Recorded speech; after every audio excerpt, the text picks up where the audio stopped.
şey göstereceğim. İlaçlı karakovanı hazırladım. Direkt karakovanın içine girdir. İşte oğlumuz. Allah yüz bin bereket versin. Süper bir ilaç yapmışlar. Süper. Güzel de bir oğulmuş. Maşallah, subhanallah.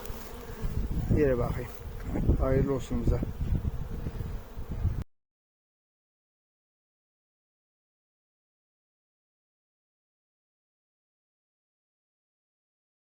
Kovanı getirir mi? He? Kovanı getirir mi? He, getir de boya. Tamam. Araba kalıyor sadece.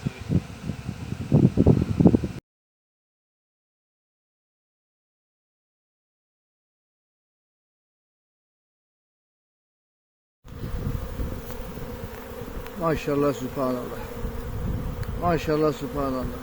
Nereye koysan oraya gelin. İlacı koyduk. Boş ilaç. Opya 10.